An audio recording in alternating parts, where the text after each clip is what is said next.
وَإِنَّ مِن شِيعَتِهِ لَإِبْرَاهِيمَ، اور نوح علیہ السلام کے شیعہ میں سے بے شک ابراہیم بھی ایک تھے، ان کی پارٹی، ان کی جماعت سے. اِذْ جَاءَ رَبَّهُ بِقَلْبٍ سَلِيمٍ، جبکہ وہ اپنے رب کے حضور اس حال میں حاضر ہوئے کہ وہ سلیم الفطرت دل کے ساتھ آئی، پرورٹڈ نیچر نہیں تھی، توحید کے اوپر تھے. اذ قال لأبیہ، جب انہوں نے اپنے باپ سے کہا، وقومہ، اور اپنی قوم سے، ماذا تعبدون، تم کس کی پوجا کرتے ہو؟ افکن آلہتن دون اللہ تریدون، کیا تم جھوٹے کھڑے ہوئے خدا اللہ کے علاوہ اور خداؤں کو پوج رہے ہو، جھوٹے خداؤں کو اللہ کے مقابلے کے اوپر. فما ظنکم برب العالمین، تو بس تمہارا رب العالمین کے بارے میں کیا خیال ہے؟ یہ جو آلیہ ہیں تم نے خود بنائے ہوئے ہیں، جو ساری کائنات کا کریٹر ہے، جس نے کریشن ایکس نہیلو کی ہے، عدم محض سے وجود بخشا اس کائنات کو، اس کے بارے میں تمہارا کیا خیال ہے؟ فَنَظَرَ نَظْرَةً فِي النُّجُومِ، پھر انہوں نے ستاروں کی طرف یوں دیکھا. فَقَالَ إِنِّي سَقِيمٌ، اور کہا کہ میری طبیعت ٹھیک نہیں. یہ انہوں نے توریہ کیا. ابراہیم علیہ السلام نے 3 توریہ کیے ہیں. سورۃ الانبیاء میں بھی ایک توریہ کا ذکر آیا، ایک یہاں پر آیا، باقی ڈیٹیل صحیح بخاری کے اندر موجود ہے. میں نے الگ سے ایک لیکچر دیا ہے، مسئلہ نمبر 88A اور 88B، عصمت انبیاء کے عقیدے پہ شبہات کا تحقیقی جائزہ. اس میں میں نے ان احادیث کا دفاع کیا ہے. یہ توریہ کرنا بسا اوقات دعوت و تبلیغ کے لیے، بعض اوقات جان بچانے کی غرض سے، جس میں دونوں طرف مطلب نکلتے ہوں. بظاہر وہ سٹیٹمنٹ جھوٹی ہوتی ہے، لیکن بولنے والے کی وجہ سے دونوں طرف جا رہے ہوتے ہیں، وہ جو اس کا مطلب ہے وہ سچا لے رہا ہوتا ہے. اسے توریہ کہتے ہیں. آج میں ڈیٹیل میں نہیں جاؤں گا، میں نے آپ کو مسئلہ 88A اور B بتا دیا. تو ایک توریہ انہوں نے، چونکہ ان کی قوم جو ہے وہ ستارہ پرست تھی، تو انہوں نے ان کو دھوکہ دینے کے لیے اس ستارے کی طرف دیکھا اور کہا میں بیمار ہوں. ان کا یہ عقیدہ تھا اس قوم کا کہ ستاروں کی وجہ سے لوگ ایسے علوم جانتے ہیں کہ ستاروں کی وجہ سے کسی کے اوپر مشکل یا پریشانی آتی، اور بیمار ہو سکتا ہے کہ وہ تھوڑی بہت ان کو کوئی ٹینشن ہو اپنی قوم کے اعتبار سے بھی، اور فزیکلی بھی ہو سکتا ہے بیمار ہو. انہوں نے اس روحانی بیماری کا بھی ذکر کیا ہو اپنی قوم کی کہ میں تمہاری وجہ سے پریشان ہوں. بہرحال یہ انہوں نے ہیلا اس لیے اختیار کیا تاکہ وہاں پر ایک سالانہ میلہ لگ رہا تھا، پوری قوم اس طرف جا رہی تھی، اور ابراہیم علیہ السلام نے یہ پلان کیا کہ میں ان کے بتوں کے ساتھ پھر کچھ کرتا ہوں تاکہ ان کو دعوت و تبلیغ والا معاملہ کیا جائے. وہ پورا ڈیٹیل واقعہ سورۃ الانبیاء میں آتا ہے، اس میں میرا مسئلہ نمبر 145 ریکارڈڈ موجود ہے الحمدللہ. یہاں پر اس کا کچھ حصہ نقل ہوگا. فَتَوَلَّوْا عَنْهُ مُدْبِرِينَ، چنانچہ وہ لوگ انہیں پیچھے چھوڑ کر میلے پر چلے گئے. اب وہ پورا گاؤں خالی ہو گیا. فَرَاغَ إِلَىٰ آلِهَتِهِمْ فَقَالَ أَلَا تَأْكُلُونَ، آپ چپکے سے ان جھوٹے معبودوں کے پاس آئے جو انہوں نے بت بنائے ہوئے تھے. ان کا کھاتے کیوں نہیں ہو؟ ان کے سامنے اتنے بڑی بڑی ٹریوں میں انہوں نے کھانے لا کے رکھے ہوئے. بیسیکلی کھانے تو انہوں نے وہاں کے جو مجاور ہیں انہوں نے اپنے پیٹ پالنے کے لیے رکھے ہوتے ہیں. یہاں پہ بھی اب یہی ہوتا ہے درباروں کے اوپر، چاہے وہ ہندوؤں کے ہوں چاہے مسلمانوں کے. وہ ظاہر ہے وہ جو بزرگ صاحب قبر ہے اس نے کہاں سے کھانا پینا ہے. اگر وہ نیک ہے تو اللہ کی جنتوں میں ہے، اور اگر بد ہے تو اس کھانے سے آپ اس کو کوئی نفع نہیں پہنچا سکتے. وہ تو باہر کے جو لوگ ہیں انہوں نے اپنے پیٹ جو ہے وہ موٹے کرنے ہوتے ہیں. تو ان پہ چڑھاوے جو چڑھائے ہوئے تھے، تو ابراہیم علیہ السلام نے طنز کے طور پر ان سے گفتگو کی کہ وہ کھاندے کیوں نہیں ہو، کھاؤ نا اگے جڑا مال پیا ہوا ہے جی. اچھا مالکم لا تنطقون، اب انہوں نے کیا جواب دینا تھا؟ پھر انہوں نے کہا کہ جواب کیوں نہیں دیتے؟ ویسے تو کہتے ہیں نا وہ جناب، وہ بزرگ تو جناب اتنے 100 میل سے بھی دور سن لیتے ہیں، اور یہ سارے معاملات یہاں پر بھی بتوں کے بارے میں اگر ان کا یہ عقیدہ تھا کہ آلے ہیں تو سنتے کیوں نہیں ہو، جواب کیوں نہیں دیتے؟ فراغ علیہم ضربا بالیمین، پھر انہوں نے پوری قوت کے ساتھ ضرب لگائی اپنے دائیں ہاتھ سے اور سارے بتوں کو توڑ دیا. سورۃ الانبیاء میں آتا ہے کلہاڑا لے کے انہوں نے سارے بت توڑے، اور جو سب سے بڑا بت تھا اس کے کندھے کے اوپر انہوں نے وہ رکھ دیا کلہاڑا. اور پھر جب وہ قوم آئی تو ان کے ساتھ بھی توریہ کیا اور کہا کہ ان کے بڑے سے پوچھو. یعنی وہ یہ کہنا چاہ رہے تھے کہ اگر یہ بولتا ہے تو پوچھ لو کس نے کیا، ان کے بڑے نے کیا ہوگا. اور بڑے سے مراد انہوں نے اپنے دل میں اپنے آپ کو لیا کہ جو ان سے زیادہ طاقتور اور بڑا ہے، اور ان کو یہ سمجھ آئی کہ یہ کہہ رہا ہے کہ یہ بڑے بت نے کیا ہوگا. تو انہوں نے کہا یار یہ تم نے کہا ابراہیم تجھے پتا تو ہے یہ کچھ نہیں کر سکتے. پھر ابراہیم علیہ السلام نے وہاں پہ خطبہ توحید دیا کہ جو تمہیں پتا بھی ہے تو تف ہے تم پر بھی تمہارے آباء و اجداد کے اوپر. یہ بھی امت ابراہیمی ہے. یہاں پہ کہتے ہیں ذرا بزرگوں کا نام احترام سے لیں. ابراہیم علیہ السلام نے تو بزرگوں کو پہلے جڑا لمحہ پایا ہے. انہوں نے کہا تف ہے تواڈے تے بھی تواڈے بزرگاں ہوتے کہ تسی لوگ بے دلیل اس طرح کے معاملات میں۔ اب یہ مثالیں لا کے دیتے ہیں، وہ دیکھیں کہ حضرت موسیٰ علیہ السلام کو اللہ نے کہا فرعون سے اس طرح بات کرنا، بھائی یہ امت جو ہے ابراہیمی ہے، یہ امت توحید ہے، یہاں پہ ابراہیمی خون ہے، اس لیے ہم توحید کے معاملے میں بہت سینسٹیو ہیں کہ شرک is the most sensitive issue in the sight of اللہ۔ اللہ کے حضور شرک سے زیادہ حساس معاملہ ہی کوئی نہیں ہے۔ کیٹاگوریکل قرآن حکیم میں سورۃ النساء کی آیت نمبر 48 اور 116 میں مینشن ہوا ان اللہ لا یغفر ان یشرک بہ ویغفر ما دون ذلک لمن یشاء، بے شک اللہ شرک کو کبھی معاف نہیں کرے گا، اس کے علاوہ ہر گناہ معاف کر دے گا، وہ بھی اوپن لائسنس نہیں، جس کے لیے چاہے گا۔ شرک کے علاوہ ہر گناہ معاف ہو سکتا ہے، ہاں دنیا میں شرک بھی معاف ہو جائے گا۔ سورۃ الفرقان کی آیت نمبر 70 میں آیا کہ دنیا میں شرک سے توبہ کر لے ہم اس کے گناہوں کو بھی نیکیوں سے بدلیں گے، الحمدللہ۔ بہرحال توحید اور شرک کے حوالے سے الحمدللہ ہزاروں لوگوں کی عقیدہ توحید کی اصلاح کا سبب بننے والا میرا ایک لیکچر ہے، مسئلہ نمبر 3، دعا صرف اللہ ہی سے، اور اسی کی ایکسٹینشن ہے وسیلہ اور توسل کے صحیح احکام و مسائل، مسئلہ نمبر 43۔ جسے شوق ہو تو وہ دیکھے، میں آج اس کو سکپ کرتا ہوں، ادروائز وہ سارا ٹیسٹ ڈسٹرب ہو جائے گا اس حوالے سے جو ہم ڈسکشن کر رہے ہیں۔ تو انہوں نے اس سارے بتوں کو توڑ دیا، فَأَقْبَلُوا إِلَيْهِ يَزِفُّونَ، تو وہ سارے وہ میلے سے جب رنگ رلیاں بنا کے واپس آئے دوڑتے ہوئے، قَالَ أَتَعْبُدُونَ مَا تَنْحِتُونَ، آپ نے فرمایا کیا تم پوچھتے ہو انہیں جنہیں تم خود تراشتے ہو، وَاللَّهُ خَلَقَكُمْ وَمَا تَعْمَلُونَ، جبکہ اللہ تعالیٰ نے تمہیں بھی پیدا کیا ہے اور جو کچھ تم پیدا کرتے ہو اس کا بھی الٹیمیٹ خالق اللہ ہے۔ یعنی یہ جو بت تم نے تراشے ہیں اس کے لیے پوٹینشلی طاقت کس نے دی ہے؟ اللہ نے۔ اسے مسئلہ تقدیر کے چکر میں نہیں ڈال دینا چاہیے۔ بعض لوگ اس طرف بھی قدریہ جو جبریہ وہ اس طرف چلے گئے کہ ہم جو زنا بھی کرتے ہیں، نعوذ باللہ برائی بھی کرتے ہیں، تو اس کا خالق بھی اللہ ہے، تو وہ اس آیت سے لیتے ہیں کہ اللہ نے تمہیں بھی پیدا کیا اور جو تم اعمال کرتے ہو اس کا خالق بھی اللہ ہے۔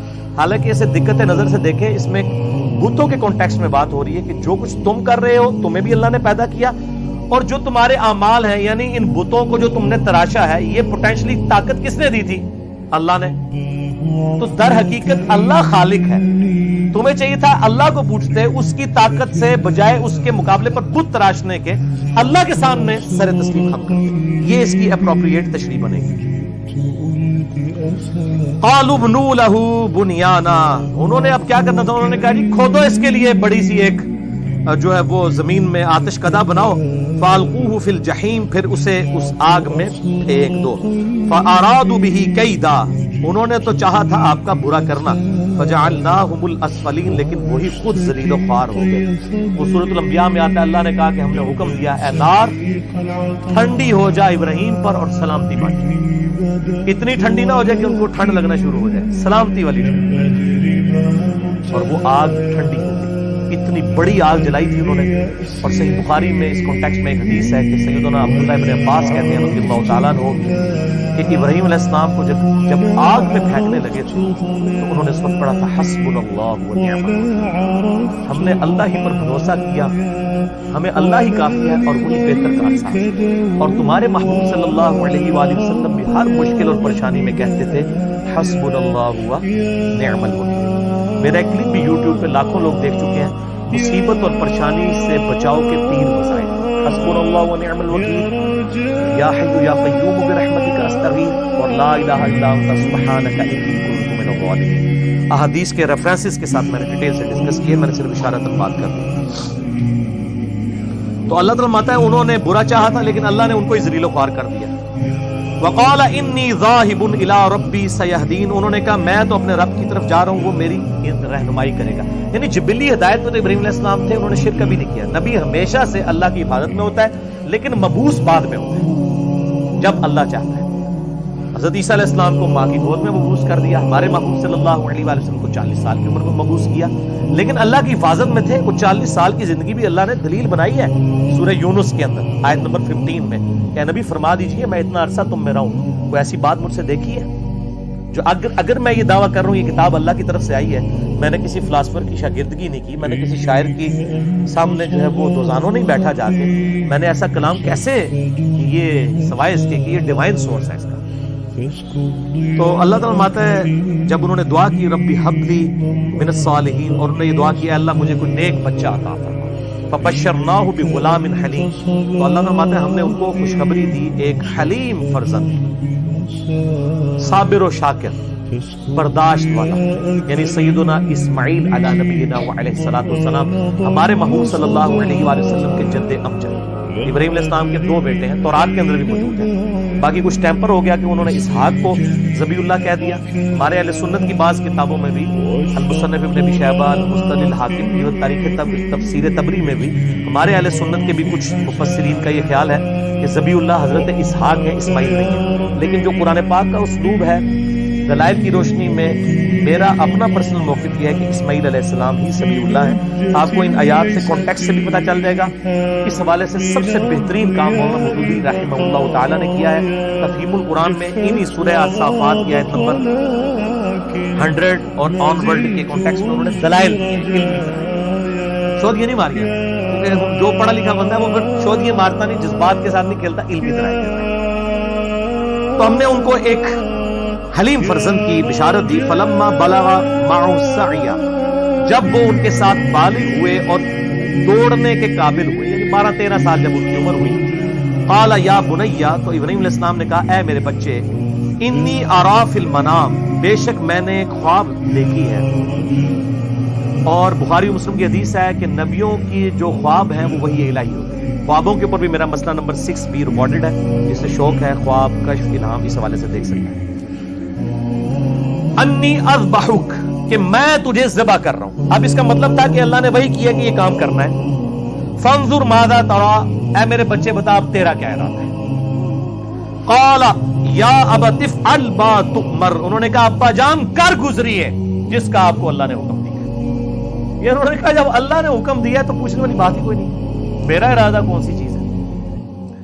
قربانی کے اوپر مسئلہ نمبر میرا 52 ہے، قربانی کے صحیح احکام و مسائل، اس میں بھی میں نے یہ واقعہ بیان کیے اور قربانی سے متعلق جو ہے واقعات، جو احادیث ہیں وہ بھی ڈسکس کی ہیں۔ آج میں اس کی تفصیل میں نہیں جاؤں گا۔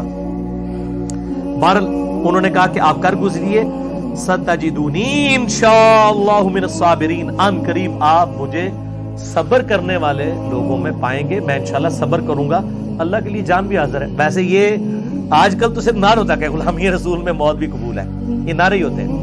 داڑھی قبول نہیں ہوتی، نماز 5 وقت جماعت کے ساتھ قبول نہیں ہوتی ہے، اس لیے کہ داڑھی تو رکھنی پڑے گی، نماز تو پڑھنی پڑے گی۔ موت اس لیے قبول ہے کہ جان دینی نہیں پڑے گی، اللہ ماشاء اللہ کو موقع آ جائے۔